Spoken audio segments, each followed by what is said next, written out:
As you can see by the chairs on the stage, our format today is a moderated conversation with our keynote speaker, Anita McBride, and our very own member, Lara Aulestia.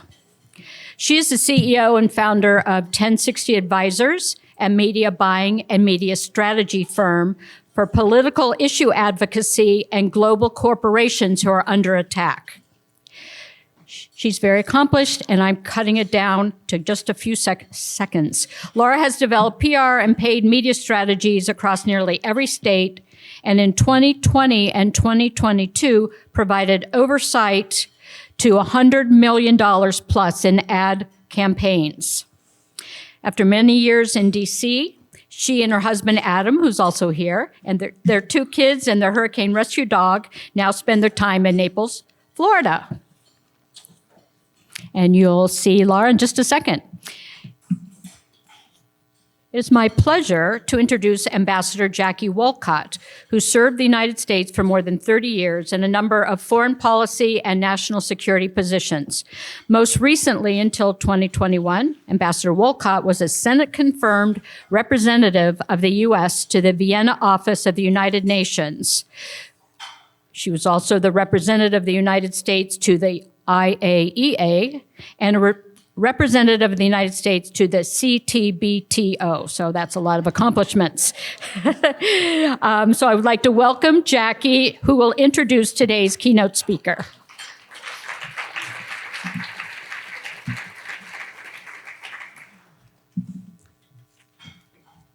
Sorry. It's a real skill, that UN talk. Thank you, Kathy.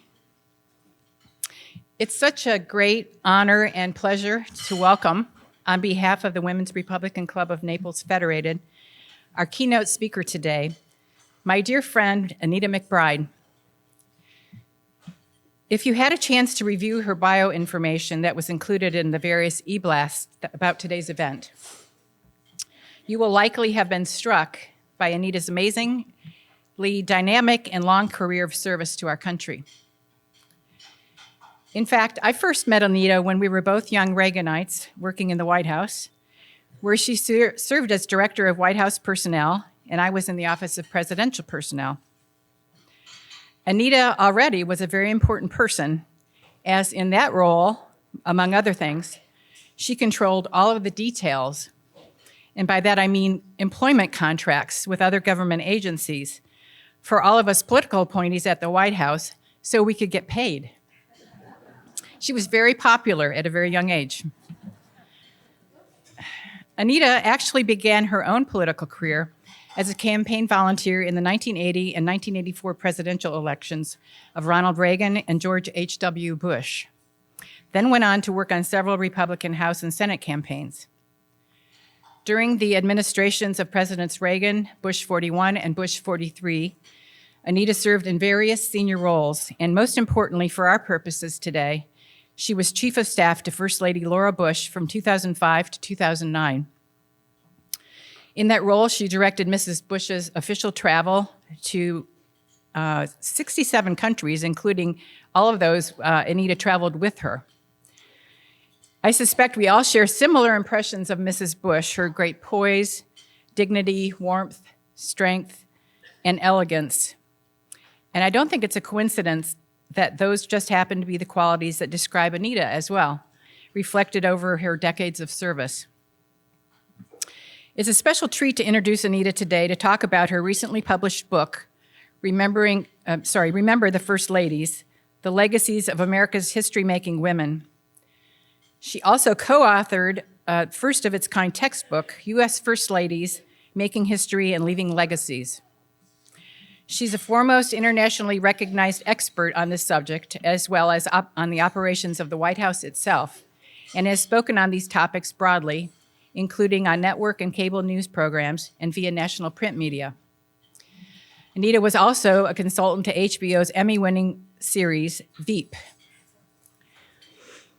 Currently executive in residence at the Center for Congressional and Presidential Studies in the School of Public Affairs at American University, Anita directs programming and national conferences on the legacies of America's First Ladies. She has been active in the private sector in corporate philanthropy and executive recruiting, and has received numerous awards and honors. I personally am grateful that I had the opportunity to work with Anita in many roles over the years relating to political personnel, the United Nations, and U.S. efforts on behalf of women and human rights around the world. We got a lot of good people and did some good Republican jobs, I promise. Anita is married to Timothy McBride, who also served in senior positions during the Reagan and Bush administrations, and who I hope she won't mind my saying was, prior to their marriage, the most sought-after bachelor in the White House.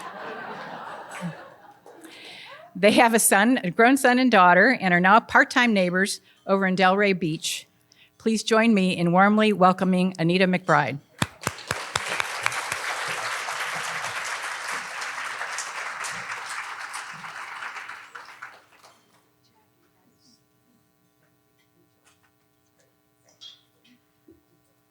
Should I go on the other side?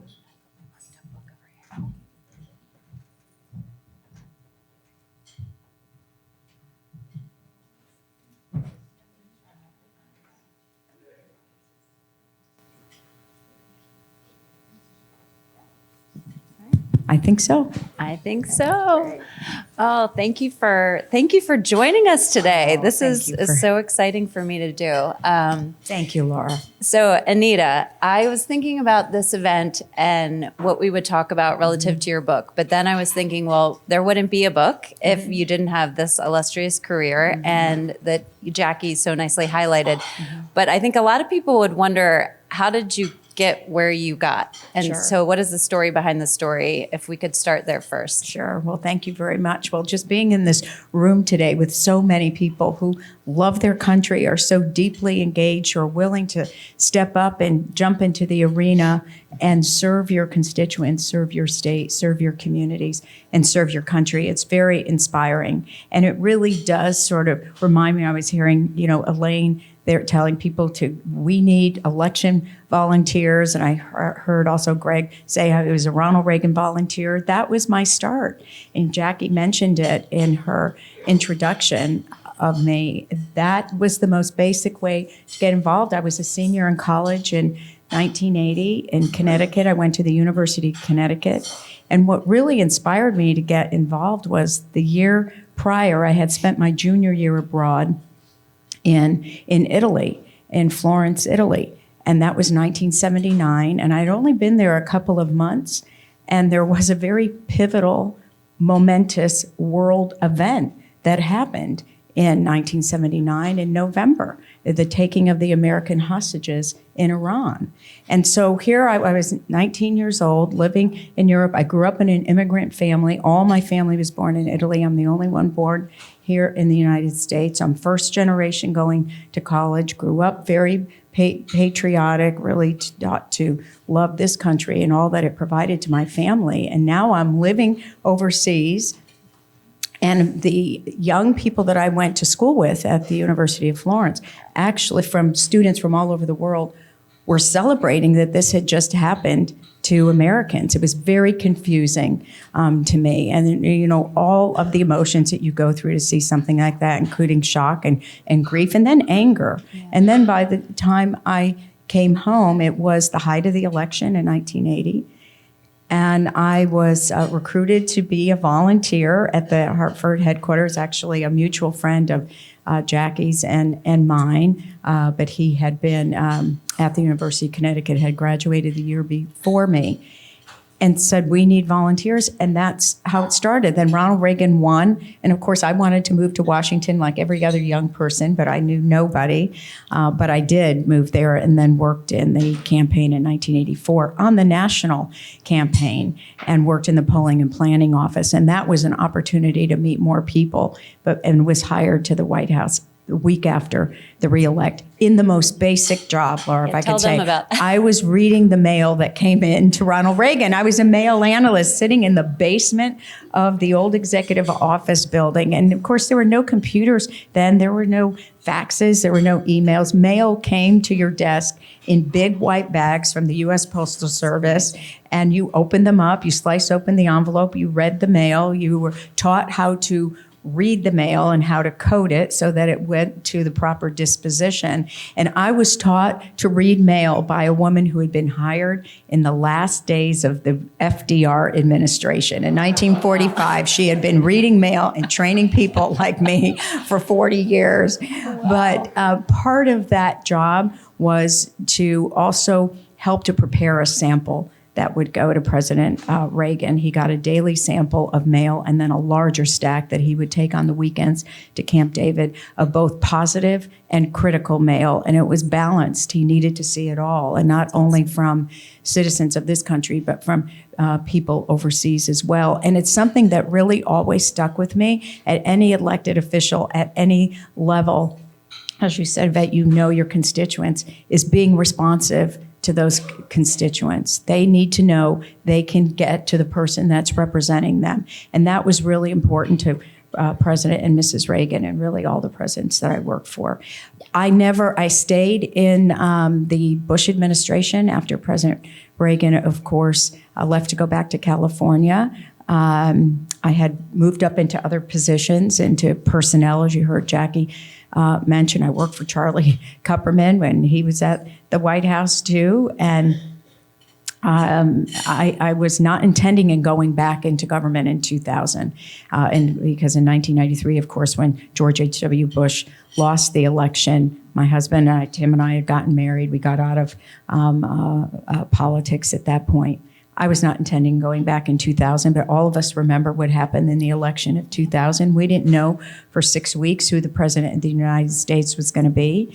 And so there were people I had known from the previous administrations who had been working for Governor Bush in Texas and called me and said, we need to be prepared. You know how to do personnel. We need to be ready. We're really running sort of a shadow transition for a number of weeks until the Supreme Court made the decision of George Bush as president. But we were preparing to move personnel into the White House at a moment's notice, because part of the problem was we could have no official connection, no official conversations, no official sharing of information until that decision was made. The rules are different now because of that incident in 2000. Transitions are governed much differently now. And the minute that there is a candidate of either party, transition support kicks in immediately.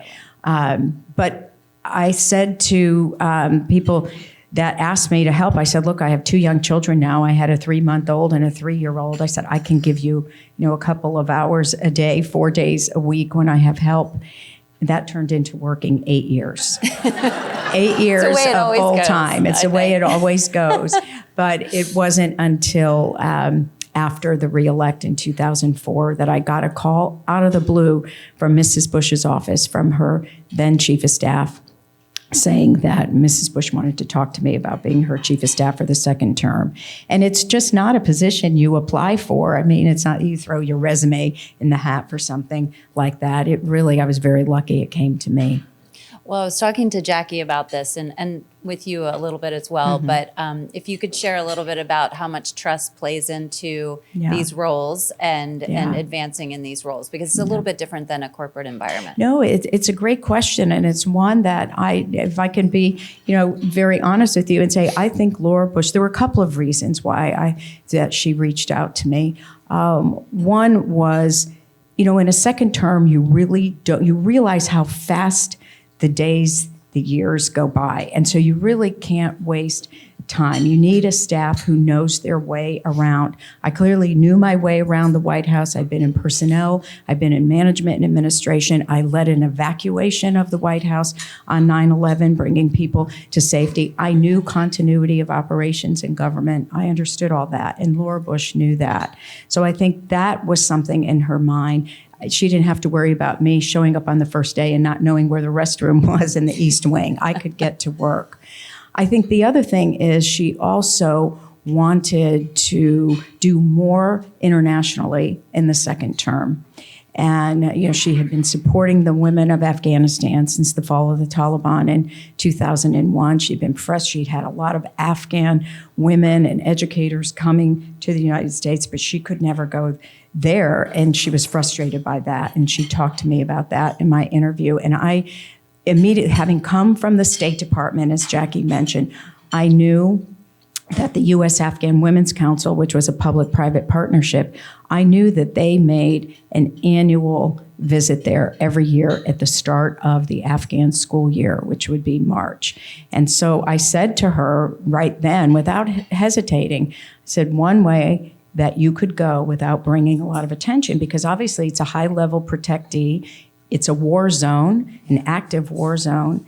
I said, this delegation would be going, all of the assets would be in place for you, for that delegation to go, and we could really slip you in much more quietly than if you were making an independent trip. So I think she liked that answer. And then the other, to be quite honest, back to your point about the trust and loyalty and confidentiality, my husband, Tim, had served as personal aide to George H.W. Bush as vice president and president for 6 years, one of the longest serving personal aides. And that position is the one who's with you first thing in the morning and last thing at night as much as your spouse. And knew, it really developed a very close and loyal relationship where they knew they could trust him, and the whole family did. And I think she felt that I would understand instinctively that level of discretion and trust and loyalty, and would protect her and protect the family, because there's nothing worse than having a person working in such a close position like that, who's taking notes or keeping a journal and is potentially, going to go public with everything that they've seen. Yeah. And I think she knew neither one of us. That's just not our style. Yeah, that's amazing. So, in regard to your book, Yes. there have been a lot of books written or things written on first ladies in different capacities. So how did you come to writing this book with the other women? And, Sure. tell us a little bit about that.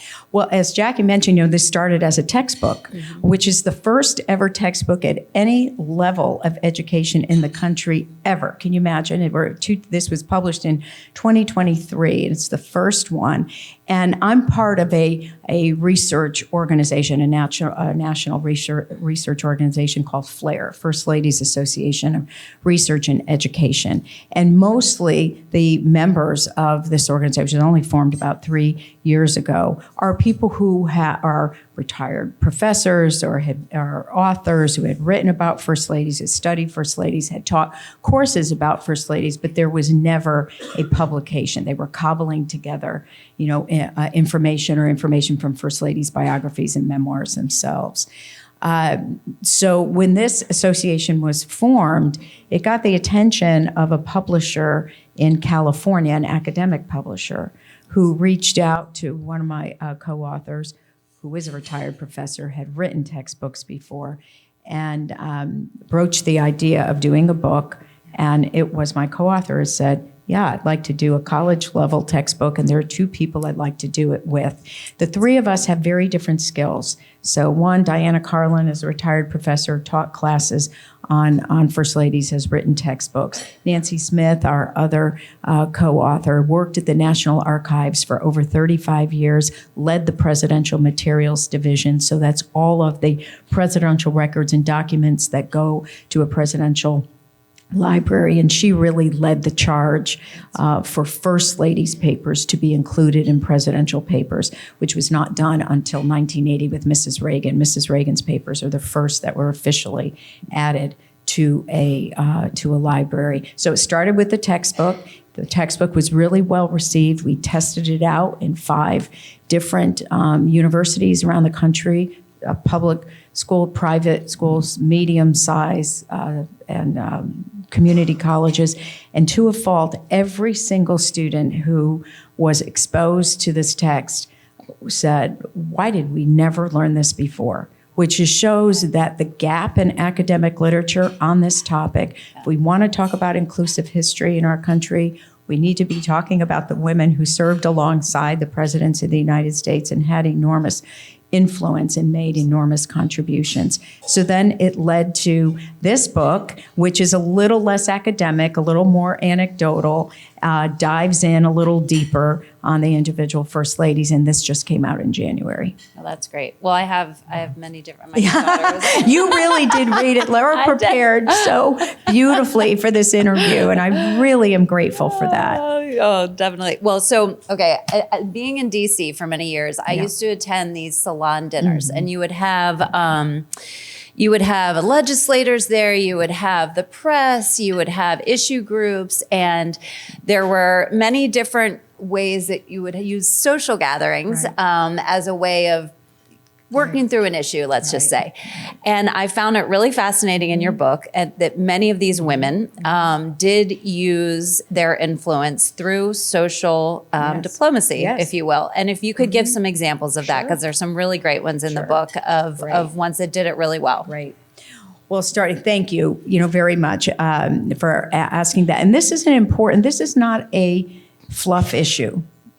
Being social and opening up the White House or opening up a venue where you can bring people together is a function of diplomacy and soft power that is so critical and so beneficial to help the president. So if I can just mention the first lady, of course, it had the burden of setting precedent. Poor Martha Washington, who her husband, credit to George Washington, knew immediately that his was a two-person job.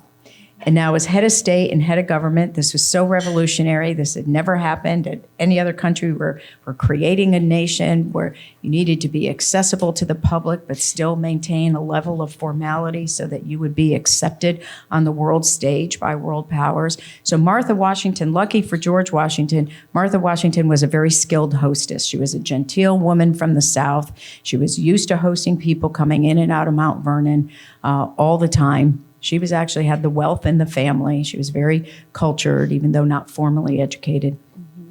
So she arrives in New York, our first capital, about 6 weeks after President Washington was inaugurated. And he made a big deal on how she was received. Major pomp and circumstance when she arrived at the shores of Trenton, New Jersey, and then came over by barge to New York, because he wanted to establish the president that she was important, that this was a two-person job. She had a role to play, was ceremonial function, but she had to balance this formality and accessibility to the public. She did not like that she was handed a list of events that she needed to preside over immediately by her husband's advisors, and given some advice for things that she could and couldn't do. She felt like a state prisoner at first, but she really excelled at it. Abigail Adams learned at her foot.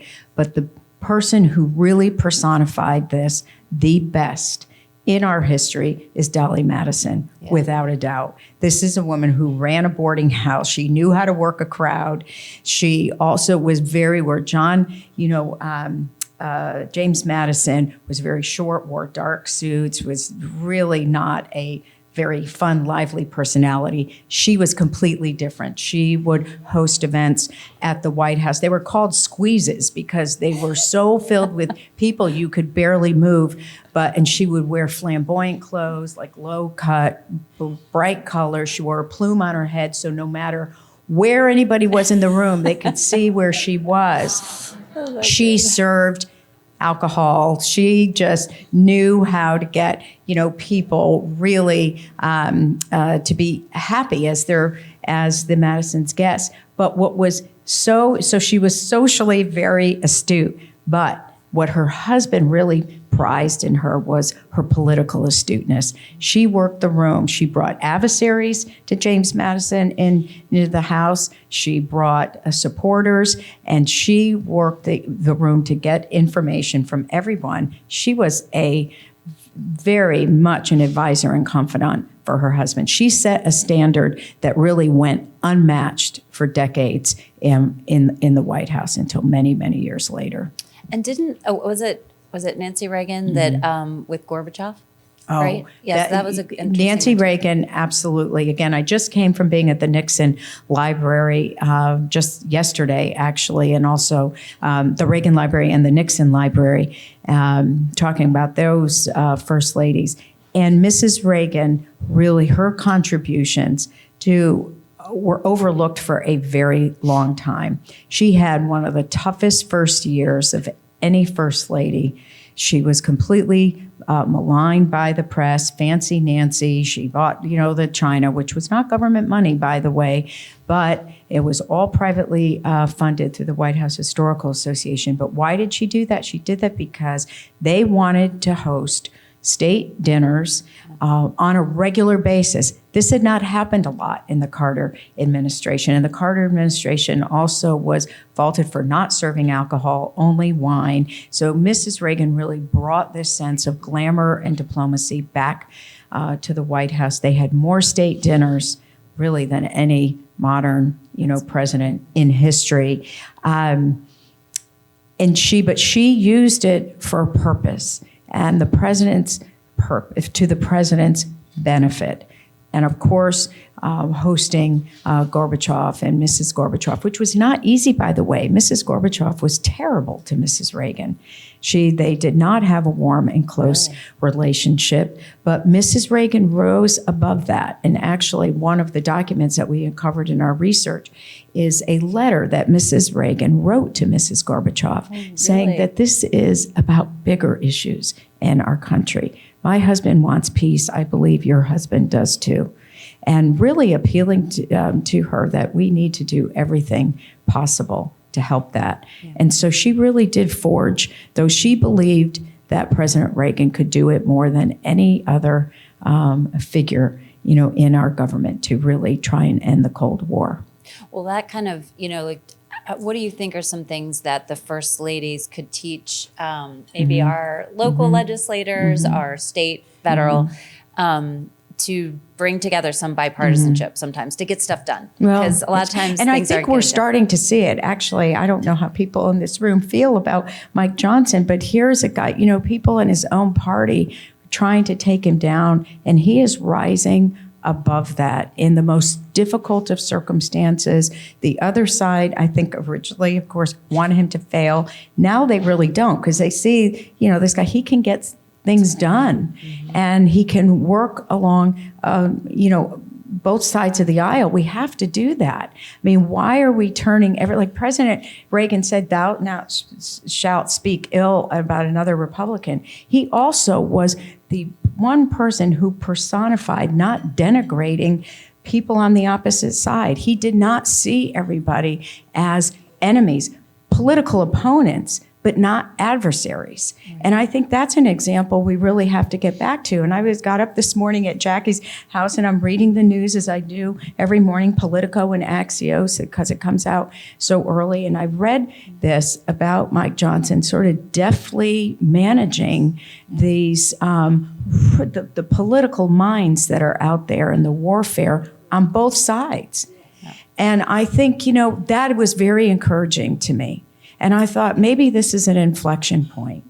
And I don't know if people around him are helping him do it. I think that's coming solely from him. And it's not that he's compromising his conservative principles, but what he's really realizing, which was something Reagan was great at, George H.W. Bush was great at, sometimes you got to let the other guy have a little bit of a win, because there is more common ground there than not. And I think that most people are people of goodwill. Look at this room, the way you saluted the flag, you said a prayer. We care about our country. And we have to remind people who are unwilling to salute the flag and say a prayer that helps our nation. That is a strength for our nation. It's the way our nation was founded. And I think the biggest mistake we have made, for all the people running for education and school board here, all the more power to you. We need to give you every tool to help you be successful, starting at the youngest ages. Our kids are being taught everything wrong about the founding of our country, not the courage that it took to found this country, to develop it, people who gave up everything, sacrificed everything, who people like Abigail Adams, they were the eyes and ears to the war, endured great separations from their husbands so that they could create a nation. Okay, the first 10, granted, they were slaveholders. Not great. That's a stain on our country, but we have to recognize the times, and this is a lot in our book too. We try to put the overlay of how the nation is moving and progressing and what the status of women was or what the culture was at the time, how our first ladies either lived with under those constraints or tried to push the nation forth on some issues, ultimately trying to help their husbands. But we should not be afraid to stand up and say, we are a good nation. We are the most benevolent nation on the face of the earth. No one comes close to the United States of America on what we contribute to the world. And we need to act like leaders, and we need to be engaged everywhere where we are needed. And Ronald Reagan knew that. Absolutely. Well, and that kind of makes me lead into the next question, which ties into this kind of activism. Sure. Right? So some of the first ladies, and there's some really great examples in here. Just if you could discuss the contrast between the front-facing activist first ladies versus those that were a little bit, they were wielding their influence a little bit more behind the scenes, but still wielding influence. Sure. Great question. Well, you know, in our history, Eleanor Roosevelt does remain the most activist first lady our country has ever had, bar none, and really set a standard that no one before or after her really has come close. She was involved in everything, and not everything that her husband wanted her to be involved in either. But this is a woman, first of all, you know, she wrote a daily column, newspaper column. She had a weekly radio broadcast. You know, most people don't know that her voice was the first voice Americans heard on the night of December 7th, 1941, Pearl Harbor. The president issued a statement, but he didn't speak to the Congress till the next day.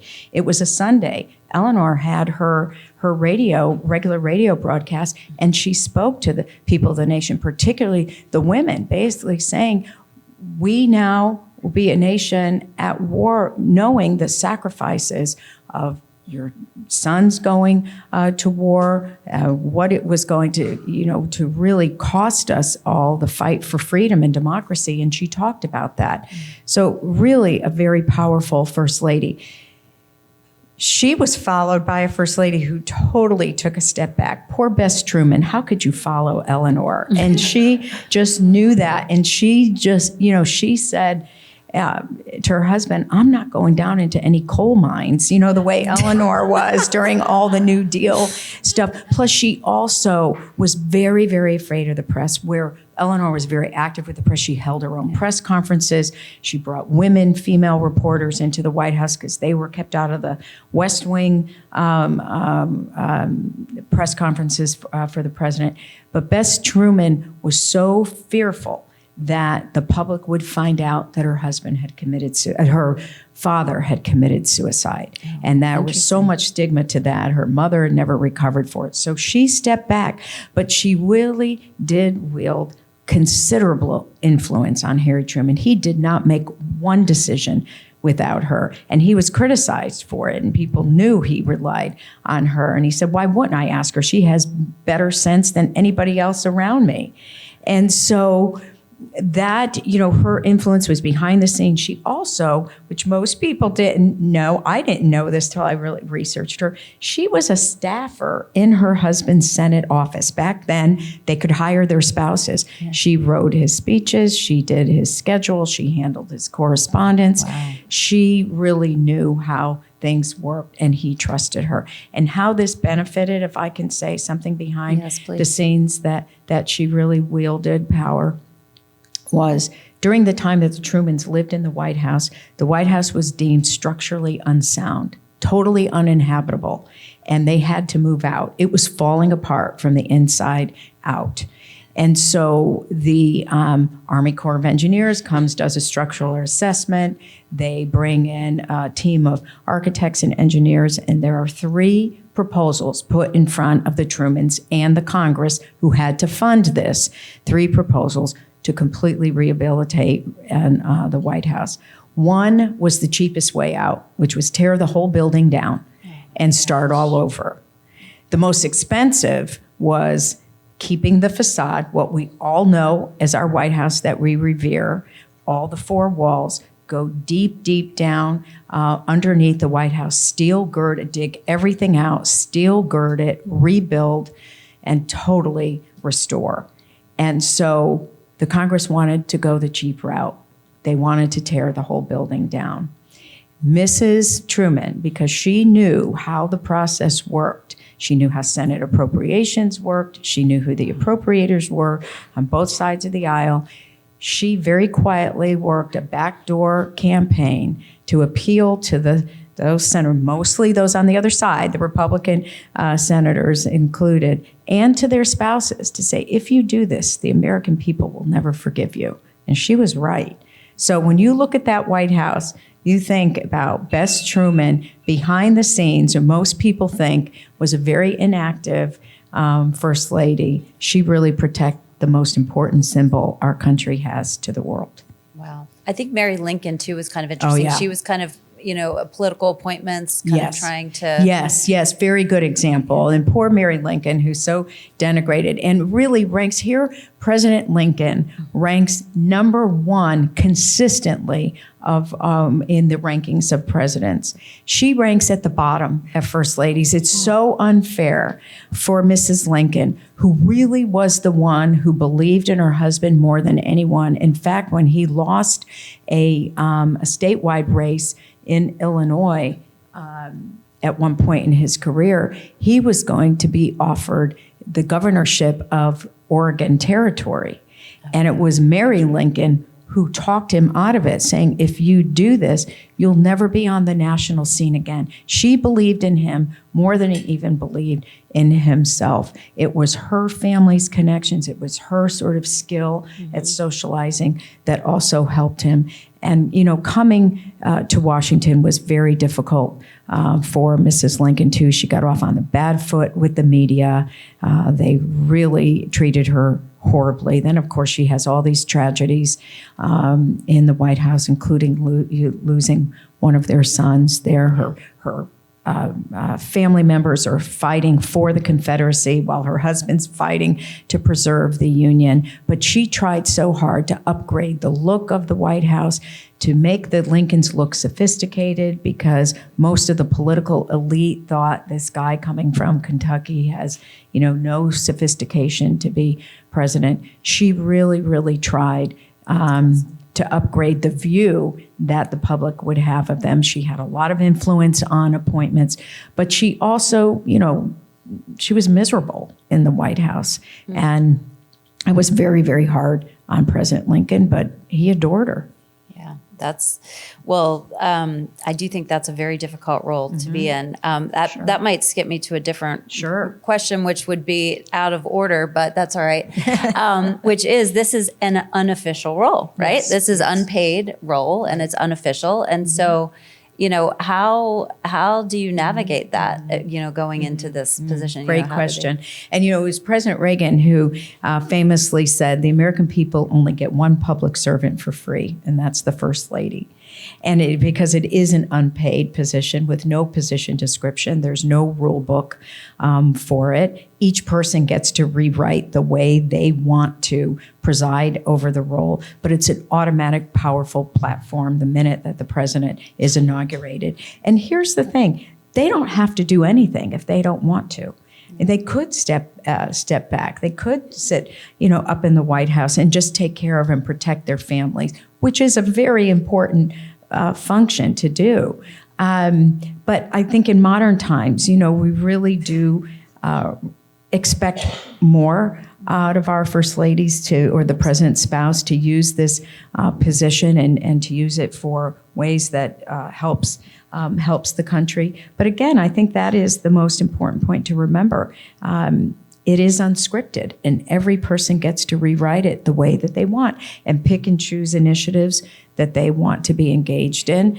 They're best at it if they draw from experiences they have of their own, like Laura Bush did with education, Barbara Bush did with literacy. Betty Ford ended up, through a tragedy of her own, becoming a spokesperson for women's health and breast cancer, going public with breast cancer when the word was not even mentioned, in public. So sometimes things are thrown at you that you can't anticipate or plan for. 9/11. But again, it is an incredibly powerful platform. And Lady Bird Johnson used to say about it, she said, I have a podium and I intend to use it. And she did. Well, I think the press is also an interesting aspect of this because that has changed so much over the years. And the different first ladies some have done a better job than others at being able to either communicate with the press, control the press, however you want to word it. But if you could give some examples, and there's some great ones in the story of those that did it well. Sure. And maybe those that didn't do it so well. Yes. Abigail Adams was someone who would write letters to the press, but not send them from her. She'd get other people to put them out there, basically supporting her husband. She was so concerned that he was not being appreciated for the things that he was doing. So she did try to manage or manipulate the press. Julia Gardner Tyler, the second wife of President John Tyler, considerably younger than him, like way younger, decades younger, and very beautiful. And she tried to manage the press too by getting favorable stories about her and her elegance and her beauty out in the press. Some could say maybe it's helping him, but really it was for her to be seen in a positive light. People like Jackie Kennedy, who's the first lady to hire a press assistant, and it was under the social office. If you can believe, there was no press assistant for a first lady until 1961. Wow. And why did she do it? Because she really did not want to engage with the press. And this was what the position description that she gave to her press assistant. Give the press as little as possible, but do it in the nicest way that you can. Because she just wanted to protect her family, protect the privacy of her children. Plus, she also did not want to have to do a lot. She picked and chose the things she wanted to do. Historic preservation, of course, she left an enormous mark on the White House. But then you have people like Lady Bird Johnson, who, this was a woman who was a millionaire in her own right. She owned radio stations all over Texas. She knew the power of communication. She was a graduate from University of Texas at Austin with a degree in journalism. She knew the power of the press. She hired a press secretary who came from the media, and that really, really helped her get her message out. Others, I'd say in, modern times, of course, the press becomes more intrusive, and it's 24 hours, and then social media changes everything. I'll give you two, examples of Laura Bush comes in as a new first lady. This is after the December 2000, so the decision by the Supreme Court of who's going to be president. She gives one of her first press interviews, and the reporter asks her, are you going to be more like Barbara Bush, or are you going to be like Hillary Clinton? Meaning, you're going to be activist or traditionalist? As if she couldn't be her own person. And she said, very astutely, she said, well, I know Laura Bush pretty well, so I think I'm going to be her. And that set the tone of how the press treated her for 8 years. Like, how could you, married to this rambunctious cowboy, how could you possibly have, a thought of your own? You're a shy, retiring librarian. And, and she ended up being an incredibly impactful first lady. She stayed true to herself from day one to the last day.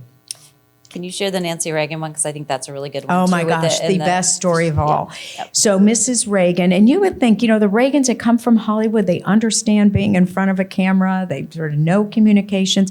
But Nancy Reagan cared about one thing only, her husband and her husband's success and his legacy. She paid so little attention to her own. It was not important to her. Her first year was terrible. I think I mentioned it earlier. She comes in, she's sort of tagged at Fancy Nancy, your fancy clothes, all this glamour, the Adolfo suits, everything, the adoring glances to her husband. She buys new china for the White House because let's remember, there was no full state dinner service at the White House when the Reagans came in. So if you're hosting a state dinner for 134 people that fit in the East Room, you're cobbling together china from the Wilson china, from the Johnson china, there was no place, or you're renting it. How ridiculous is that? So she really, again, wanted to upgrade, but she was so criticized for those things.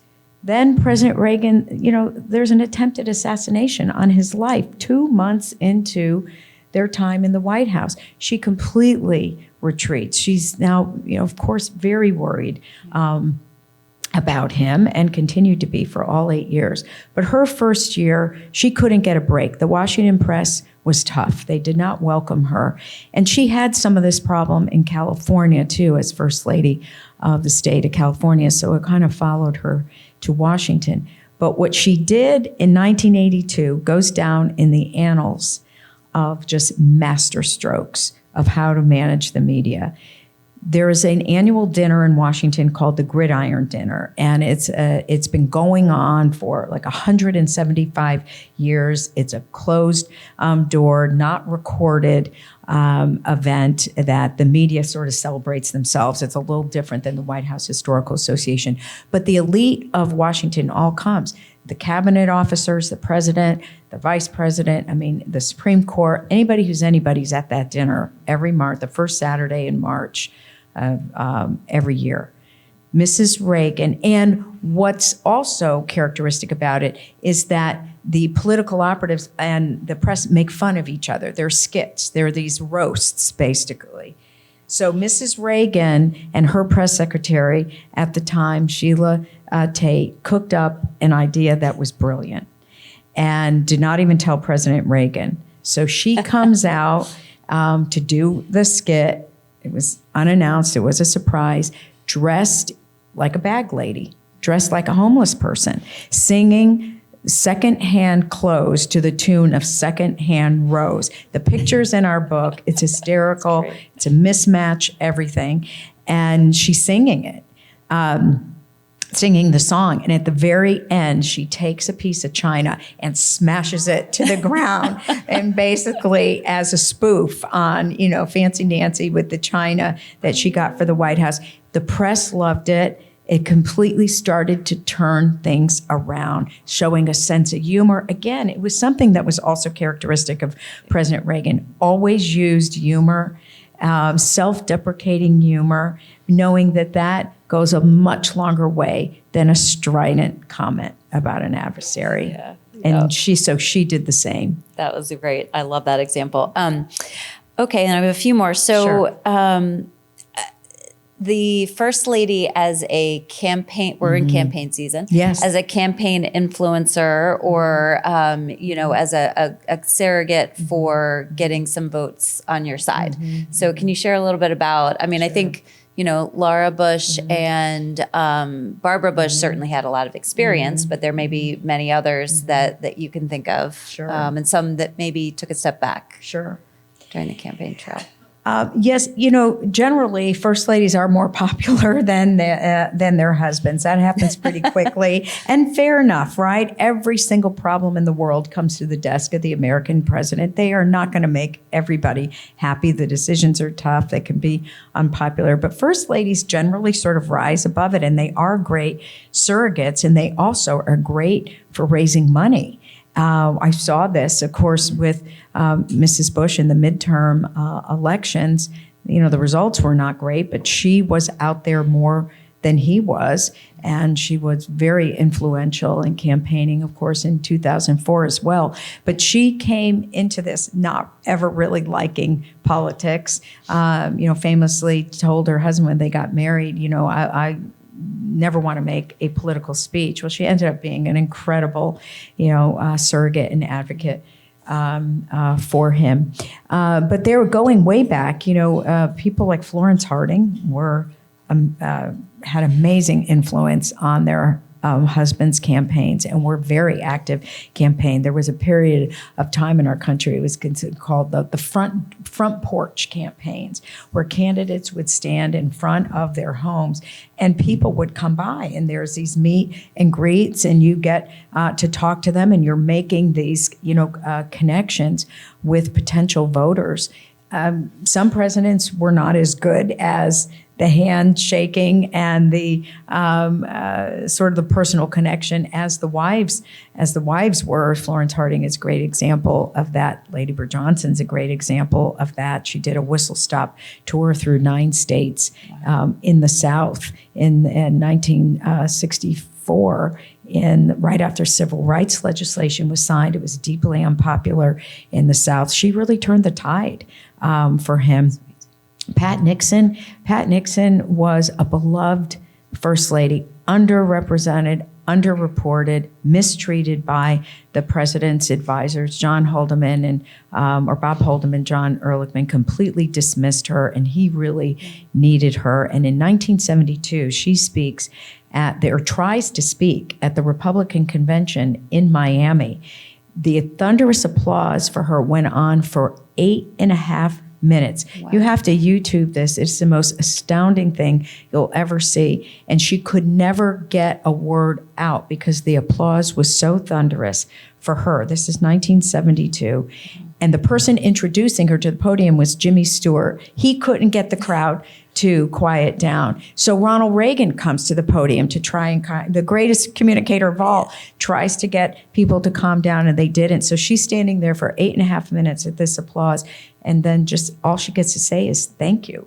And then she's off the stage. Mamie Eisenhower, this is the first lady where a campaign song was actually written about a first lady. I like Ike, but they liked her too. I like Mamie too. And then there were first ladies in history or campaign posters. Frances Cleveland was the first one that there was actually a campaign poster about her. So you saw as women's voices in the public square started increasing and more women's rights along the way, you started seeing them more as political actors.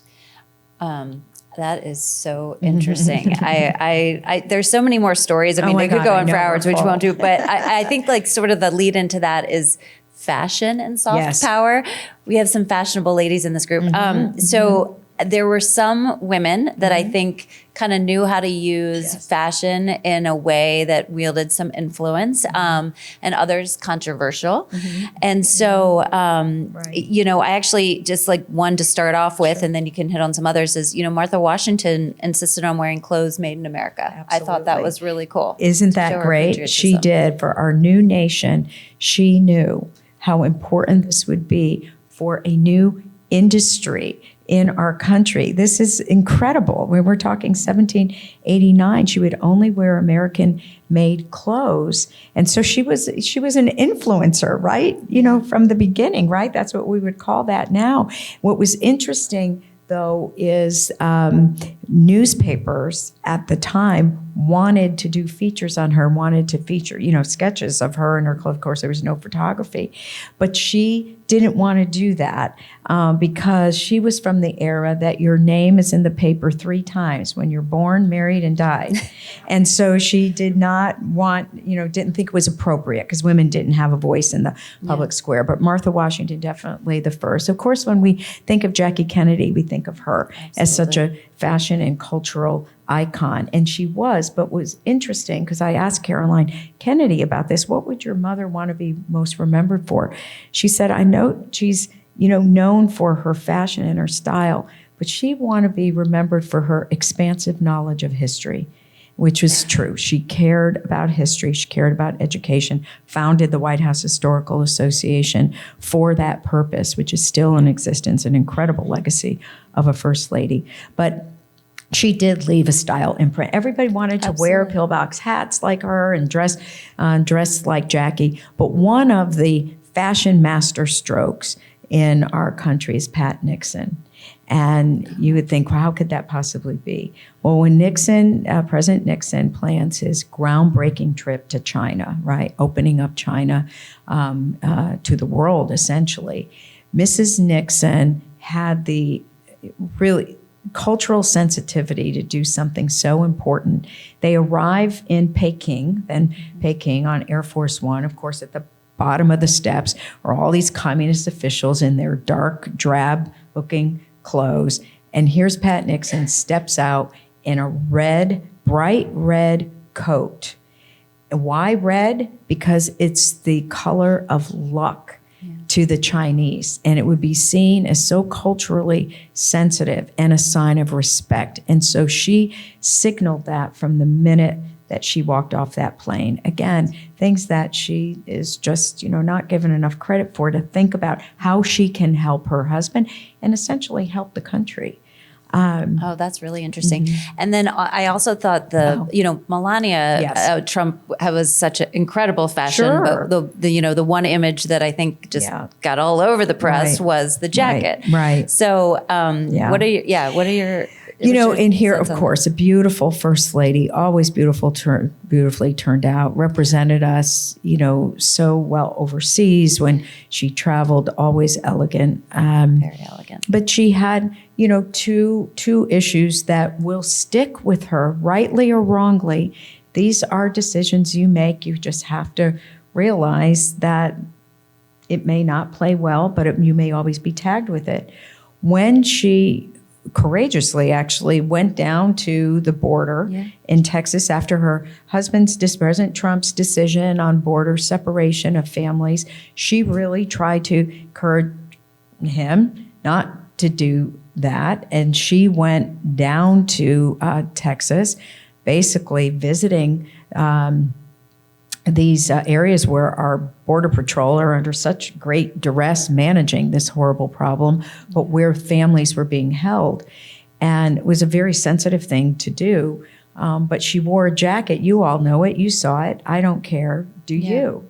And, honestly, I have to say, I'm very fair. I wrote the section on Mrs. Trump in the book, and I'm very, very fair to how this woman who's only been an American citizen for 10 years steps into this most high-profile role for a woman in our country with no real background in politics, married to a very controversial husband. She was never going to be given a full break for anything that she did, including her Christmas decorations. I mean, that was so unfair. But she made a couple of missteps, and that was one. Because you never want to see the words First Lady and I don't care in the same sentence ever. You just don't. And whether that was her decision or bad staff decision or whatever it was, it is something she will be tagged with. That's the reality, particularly for where she was going, to a highly sensitive visit, which was a courageous thing for her to do anyway, to go there.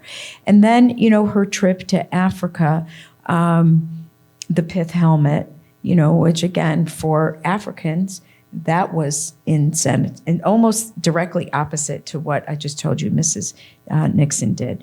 But again, I just think she was never going to be given a full break. And it will be hard for her a second time around, no doubt. Yeah, and the press is never going to give her credit. Break.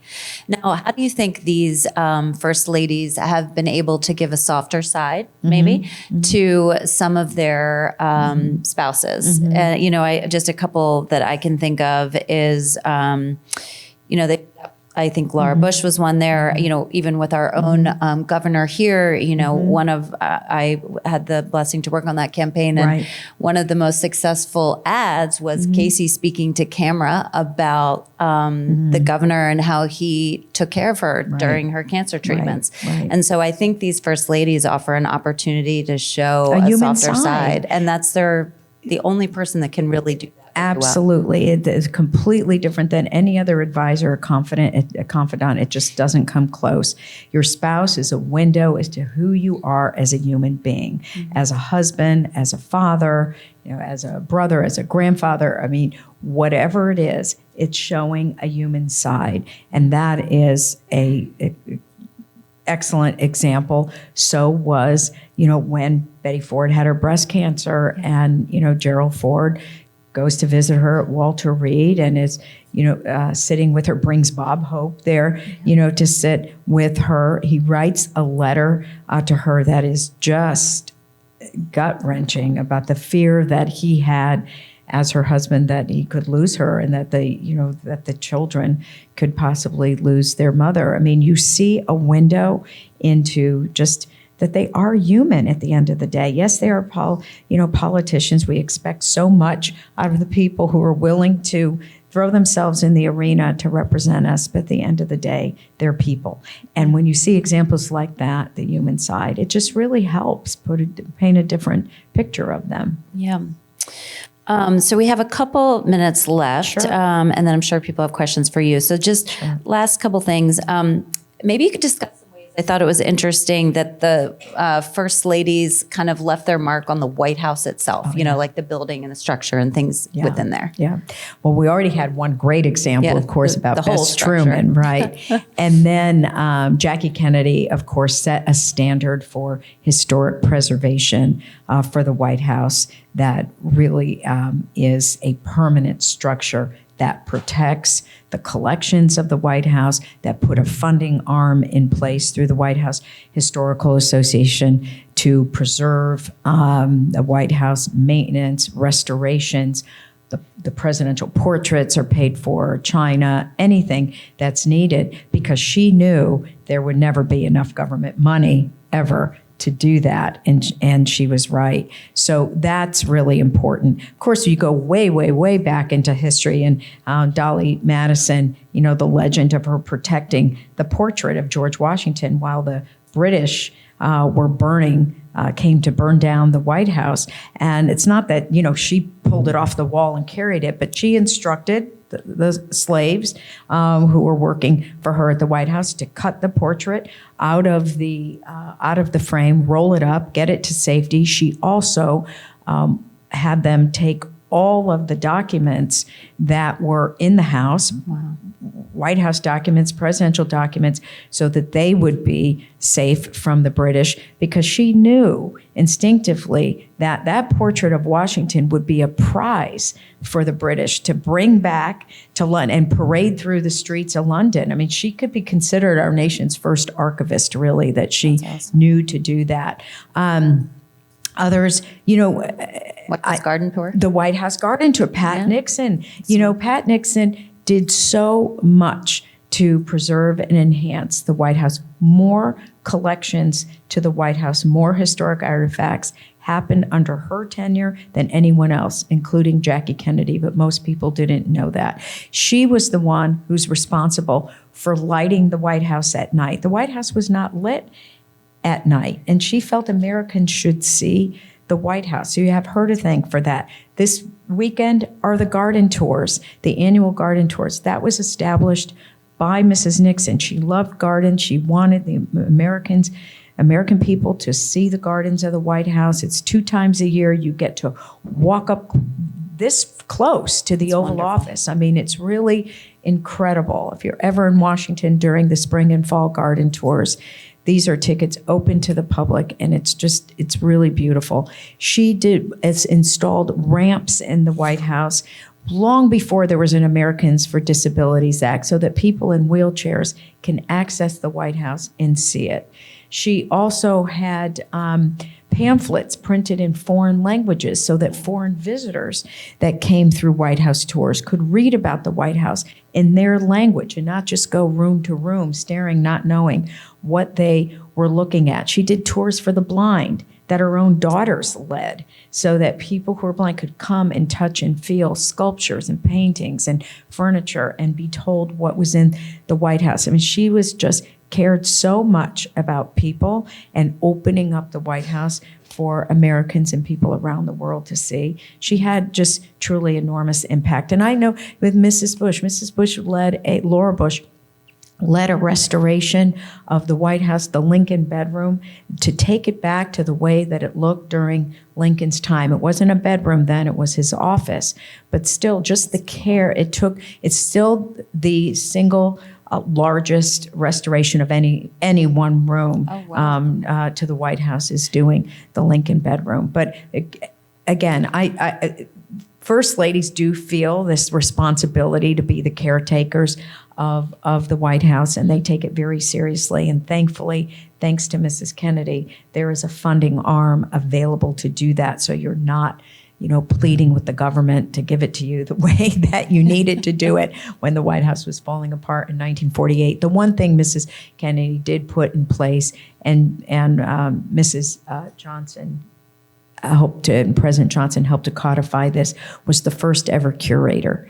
And that was not until 1964 that happened. Prior to that, any president that came into the White House, if they didn't like a piece of furniture, they could give it away, they could sell it, they could put it out on the South Lawn for people to come take it. We are still finding, because I'm on the board of the White House Historical Association, we scour auctions to find pieces that are White House provenance, and we're still bringing pieces back, including the Monroe furniture purchased by James Monroe, a 32-piece suite, the Belanger suite, which is this beautiful blue furniture that we are still finding pieces and restoring and returning them back to the White House.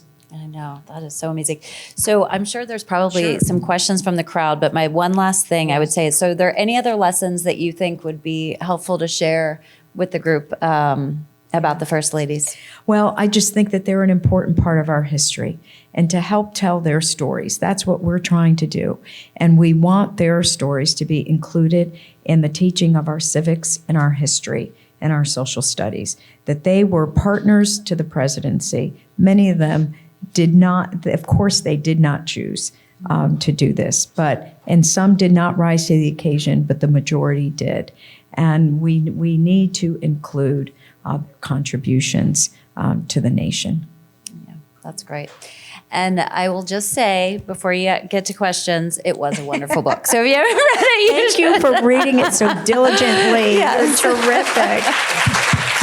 Thank you, Lara. Absolutely. Do you have any questions? Do you want to see if anyone has any questions? Or Yes. white blazer upon white blazer. Okay. I have a burning question. Okay. As a child, I received a lavishly illustrated book about Dolly Madison, which inferred that she was the first lady to serve ice cream at the White House. I think that's true. That's true. And because, President Jefferson, before her, brought the,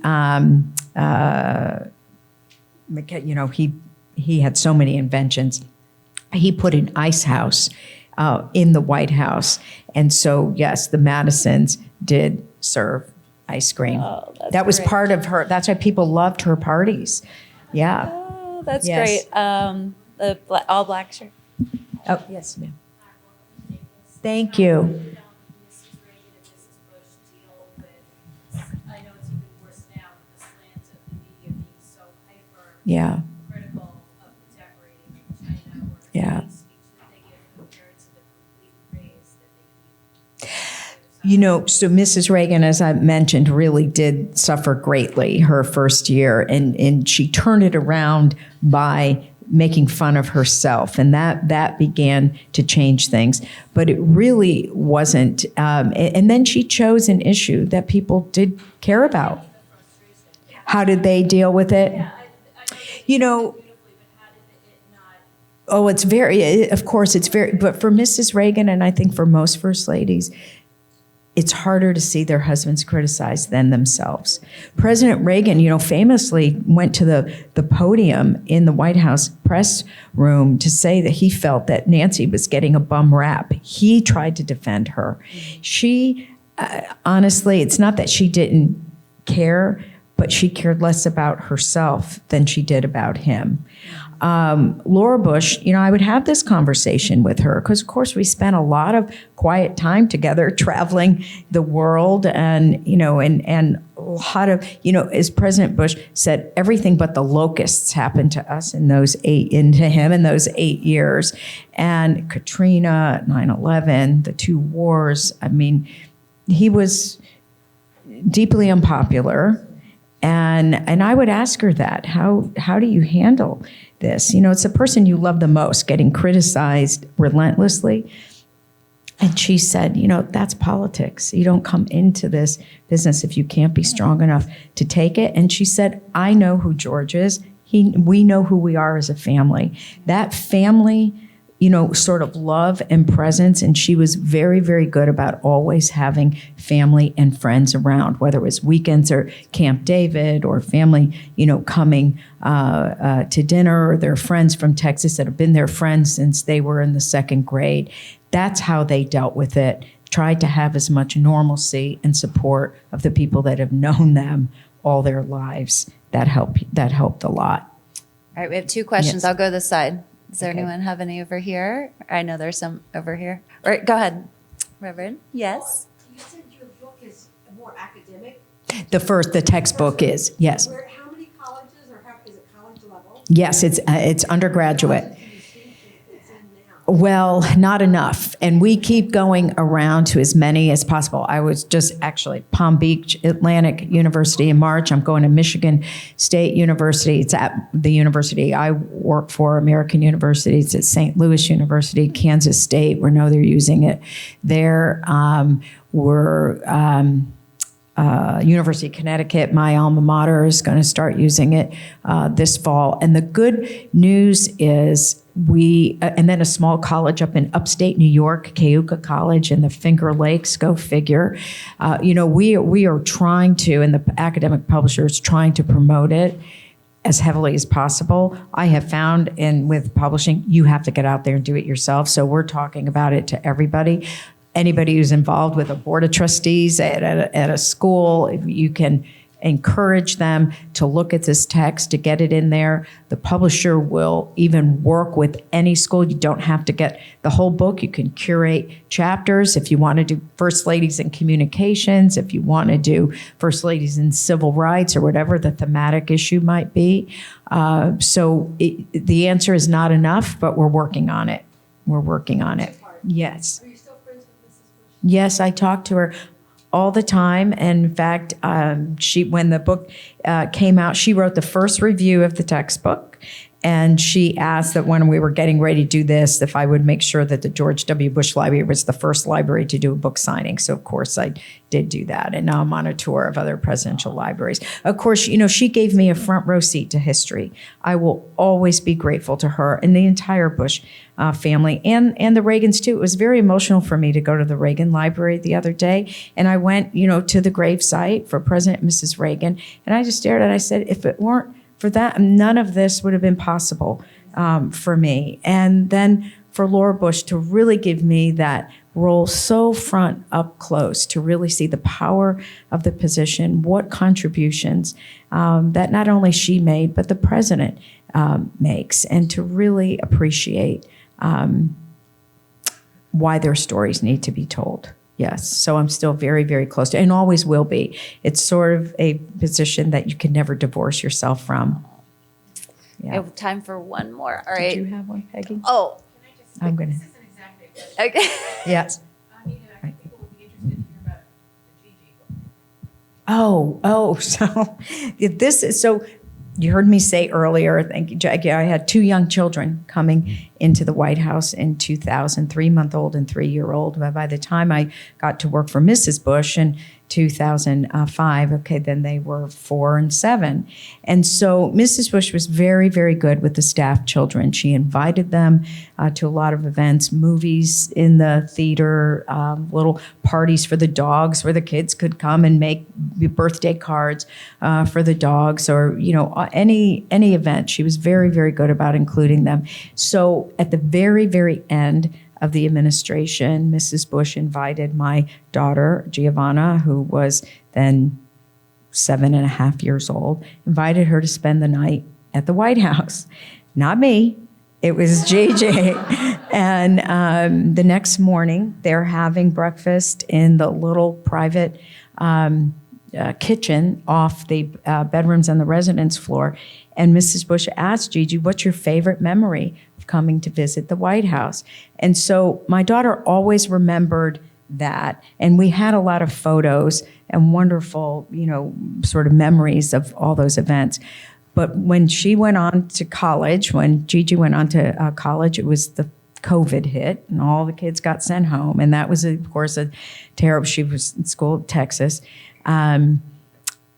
She had this idea to write this book of her memories. I mean, basically using a really tough time into something really fun. And so the White House Historical Association published her book. It's called Gigi at the White House. It's about a little girl's adventures visiting the White House when her mother was chief of staff to a first lady. Go figure. And it's so cute. And it's all from pictures that she had, you know, at the congressional barbecue, riding the ponies, or bringing her class to see Air Force, you know, Marine One landing on the South Lawn, or, you know, the Olympians when they came to the White House, or swimming in the White House pool, or playing in the bowling alley, all these things that really happened.